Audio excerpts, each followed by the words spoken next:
हमारी ज़मीन ऐसी ऐसी मिस्ट्रीज और डिस्कवरी से भरी पड़ी है जिसे देखकर इंसानी अक्ल हैरान रह जाती है। इजिप्ट में मौजूद दरियाए नील के करीब एक ऐसा स्ट्रक्चर मिला जो 3000 साल पहले रेत के नीचे दब गया था और इसका कोई नामो निशान ना रहा। रेत को हटाया गया तो इसके नीचे एक ऐसा स्ट्रक्चर था जो अपने अंदर बहुत से राज छुपाए बैठा था और 3000 साल तक इसे किसी ने भी नहीं देखा था। इस स्ट्रक्चर में खास बात ये थी कि हर साल ये गायब हो जाता और फिर दोबारा वक्त आने पर ज़ाहिर हो जाता। आखिर इसके गायब होने की वजह क्या थी, ये कैसे और किसने डिस्कवर किया, इसे बनाने वाला शख्स कौन था, आखिर इसे बनाने का मकसद क्या था? इन तमाम सवालात के जवाब जानेंगे हम आज की इस वीडियो में। चैनल की इस वीडियो में आपको खुशामदीद।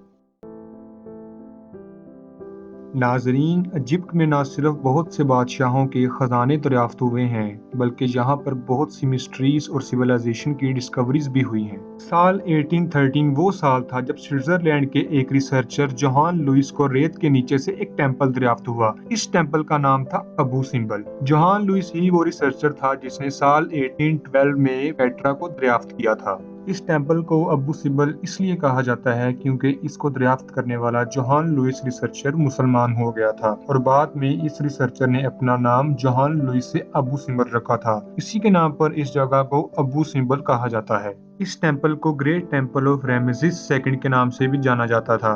इसे बनाने वाले का नाम रैमेसिस सेकंड था जो एक फेरो था। इस्लामी हिस्ट्री के मुताबिक ये वही फेरो था जिसकी प्रॉफिट मोसेस से जंग हुई थी और बनी इसराइल को इस फेरो से निजात मिली। नूबिया रीजन इजिप्शियंस के लिए बहुत इंपॉर्टेंट था क्योंकि यहाँ गोल्ड और बहुत सी कीमती अज्जा दरियाफ्त होते थे जो तजारत और खरीदो फरोख्त में इनके काम आता था। इस टेम्पल की तमीर साल 1244 बीसी में स्टार्ट हुई और साल 1264 बीसी में मुकम्मल हुई और तकरीबन 25 साल की मुद्दत में इसका काम मुकम्मल हुआ। ये टेम्पल दरिया नील के किनारे पर बनाया गया था।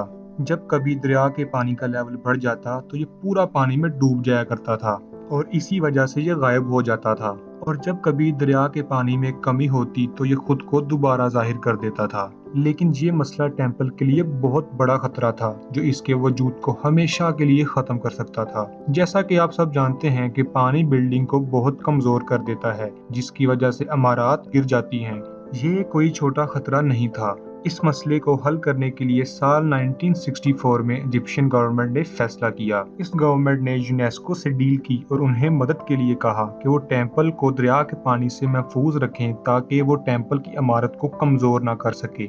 यूनेस्को के इंजीनियर्स 2 साल तक प्लान करते रहे कि वो कैसे टेम्पल को दरियाई पानी से बचा सकें। 2 साल की कोशिशों के बाद यूनेस्को के एक्सपर्ट्स ने फैसला किया कि वो टेम्पल को दरिया से 200 मीटर पीछे रीलोकेट कर देंगे। ये प्रोजेक्ट एक बहुत बड़ा रिस्क था। इस प्रोजेक्ट के लिए दुनिया भर के ममालिक से 42 मिलियन डॉलर इकट्ठे किए गए जो आज के दौर में 400 मिलियन डॉलर बनते हैं। इंडियन करेंसी में ये कीमत 33 अरब और 34 करोड़ रुपए बनती है। यूनेस्को एक्सपर्ट्स ने एक प्लान बनाया जिसके मुताबिक टेम्पल को कुछ पीसीज में कट कर दिया जाए ताकि कोई भी पीस डैमेज ना हो सके और आसानी से टेम्पल को दूसरी जगह शिफ्ट कर दिया जाए। एक पीस को 20 से 30 टन वजनी ब्लॉक में तकसीम किया गया। तारीख में ये आज भी मोस्ट चैलेंजिंग आर्कियोलॉजिकल प्रोजेक्ट समझा जाता है। ये टेम्पल आज भी उतना ही मजबूत है जितना कि 2000 साल पहले था। कुछ एक्सपर्ट्स का कहना है कि अगर दुनिया के 10 बड़े ज़लज़ले भी इसे हिट करें तो ये सरवाइव कर जाएगा। जैसा कि आप सब जानते हैं कि इजिप्शियन फेरोज खुदाई का दावा करते थे और इसका मकसद भी कुछ यही था कि लोग इस टेम्पल में फेरो रैमेसिस सेकंड की इबादत कर सकें और लोगों को अपनी पावर की तरफ माइल करना था। इस टेम्पल की कंस्ट्रक्शन पहाड़ की एक चट्टान को तराश कर की गई। इसी के साथ एक और टेम्पल भी मौजूद है जिसे नफरतरी टेम्पल कहा जाता है। ये टेम्पल रैमसिस सेकंड ने अपनी बीवी के लिए बनवाया था। किंग रैमसिस सेकंड ने इजिप्शियन मिथोलॉजी के अकॉर्डिंग अबू सिम्बल टेम्पल अपने 4 खुदाओं के लिए बनवाया था। टेम्पल के अंदर आप बैठे हुए 4 स्टैचूज को देख सकते हैं जिसमें से एक स्टैचू रैमसिस सेकंड का है और आखिरी स्टैचू पीटा का है जिसे द गॉड ऑफ डार्कनेस भी कहते थे। पिछले 3200 सालों से इस स्टैचू पर सूरज की रोशनी नहीं पड़ी। अबू सिम्बल टेम्पल को बनाने वाले इजिप्शियन आर्किटेक्चर्स के बारे में अगर ये कहा जाए कि वो सूरज और जमीन की रोटेशनल स्पीड के बारे में मुकम्मल तौर पर जानते थे तो ये गलत नहीं होगा।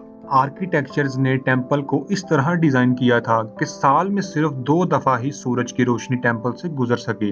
ये वक्त फरवरी और अक्टूबर में आता है क्योंकि किंग रैमसेस सेकंड की पैदाइश फरवरी में हुई और अक्टूबर के महीने में बादशाह के तख्त पर बैठा। आर्कियोलॉजिस्ट का मानना है कि इन स्टैचूज की लोकेशन का तो यही मकसद है, लेकिन टेम्पल की कंस्ट्रक्शन का तरीका अभी तक एक मिस्ट्री है। इस वीडियो के लिए हमने इन सोर्सेज का इस्तेमाल किया है। उम्मीद है आप हमारी आज की इस वीडियो को ज़रूर लाइक करेंगे। आपसे रिक्वेस्ट है कि आप हमारे इस चैनल को ज़रूर सब्सक्राइब कर लें ताकि आने वाली हर वीडियो आप तक पहुंच सके। मिलते हैं आने वाली एक हैरत अंगेज वीडियो में।